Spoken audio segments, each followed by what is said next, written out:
O trabalho é uma das mais antigas aquisições da humanidade. Desde que o homem é homem no mundo, ele está relacionado ao trabalho. Nós encontramos, se nos basearmos nos textos bíblicos, desde os primeiros seres, o trabalho existia. Mas a Bíblia judaica nos traz uma conotação curiosa de trabalho. Parece que trabalho é uma coisa negativa.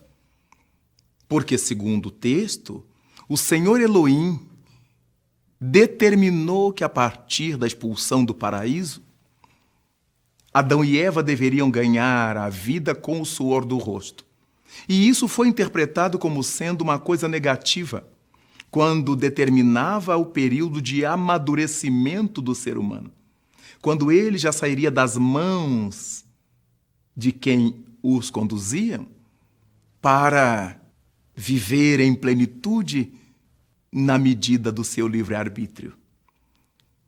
Na velha Roma, havia um tipo de castigo que se impunha aos detentos, que era amarrá-los em 3 paus, como aquilo que conhecemos nas sociedades de agora, com o nome de pau de arara, nos presídios antigos que os utilizavam. Na Roma, esse castigo em que o preso era amarrado a 3 paus e o corpo pesava e eles iam sofrendo pelo peso do corpo e as extremidades presas aos paus, passou-se a admitir que aquele sofrimento, aquele sacrifício era comparável ao esforço para a manutenção da vida. Como aqueles 3 paus eram chamados em latim de tripalum. De tripalum nasce a palavra trabalho. E a partir daí se admite que trabalho é sofrimento, que trabalho é dor, que trabalho é dificuldade. Nada obstante, Jesus Cristo, ao seu tempo, estabelece: meu Pai trabalha sempre, e eu trabalho também. O livro dos Espíritos nos fala que trabalho é uma lei divina, a lei do trabalho. Se Deus trabalha sempre, se Jesus Cristo trabalha também, é óbvio que para nós, os filhos de Deus, será uma honra trabalhar como trabalha nosso Pai.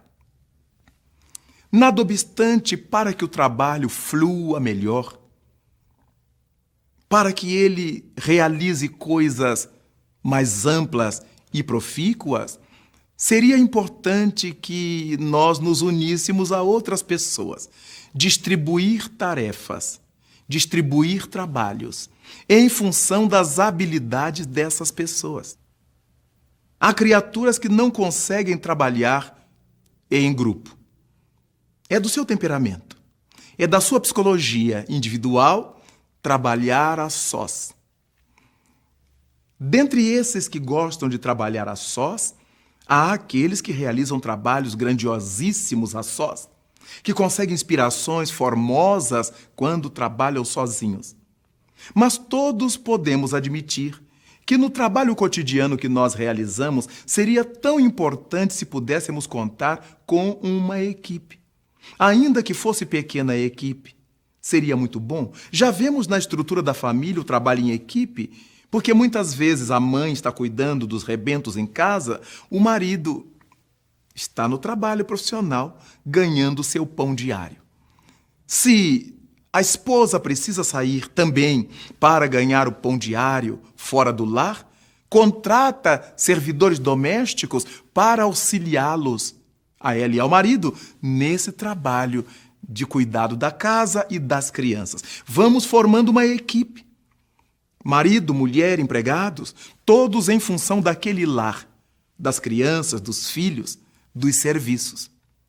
Temos aí um trabalho em equipe. No final, cada qual percebe seu salário e está feito o trabalho em grupo.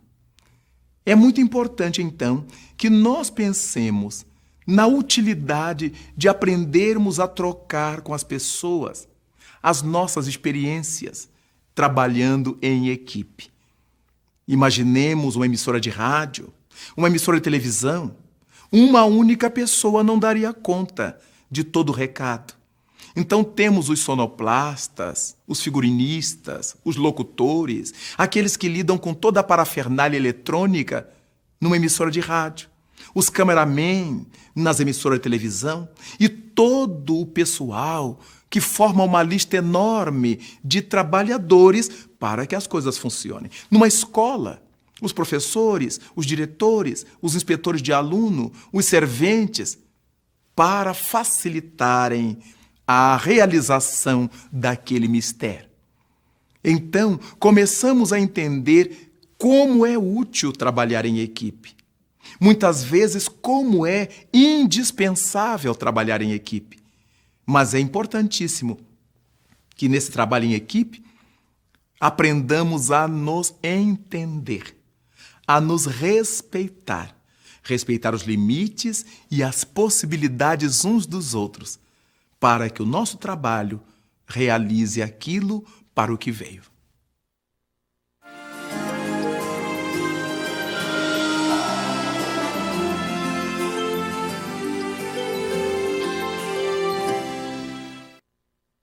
Certamente foi pensando na importância do trabalho em grupo, do trabalho em equipe, que o Criador nos colocou aqui na Terra, cada qual com uma habilidade diferente.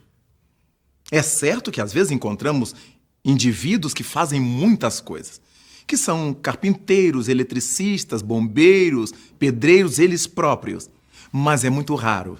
A massa da humanidade se interdepende.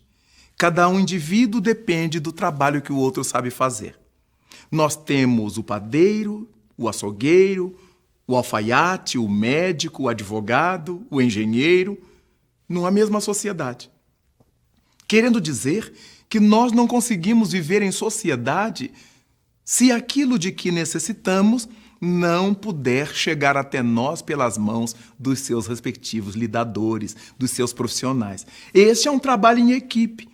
Aquilo que a humanidade tem que realizar em prol de um mundo maior, de um mundo melhor, em prol dela mesma, só em equipe. Jamais conseguiremos elevar a condição do mundo solitariamente. Percebamos que, se olharmos esse aspecto da vida espiritual, encontraremos Francisco de Assis reunindo em torno dele, na Úmbria, uma equipe de amigos seus, de servidores do bem, criaturas que tinham seu mesmo ideal. Nada obstante, pensassem por si mesmos, cada qual tinha o seu ideal ligado ao ideal de Francisco e de Clara de Assis. Clara se fez acompanhar de um grupo de moças, de jovens, de mulheres. Francisco, de rapazes. Um grupo de moços, de homens, que adotavam aquela visão de mundo franciscana. E graças a esses trabalhos, conhecemos hoje tudo quanto se tornou legado de Francisco de Assis, ou, se quisermos, de São Francisco de Assis, e de Clara, ou Santa Clara. Suas ordens, seus trabalhos remanescem até a atualidade dos dias. Mas, ao mesmo tempo, o mais notável Filho de Deus que já chegou à Terra, Jesus de Nazaré, não realizou o que realizou a sós.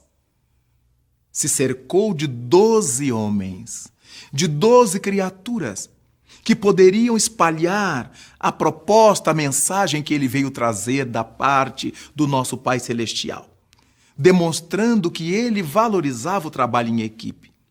O fato de ele valorizar o trabalho em equipe não significava que ele precisasse, em alguns momentos, de estar a sós, como o fez. A mesma coisa acontecendo com Francisco.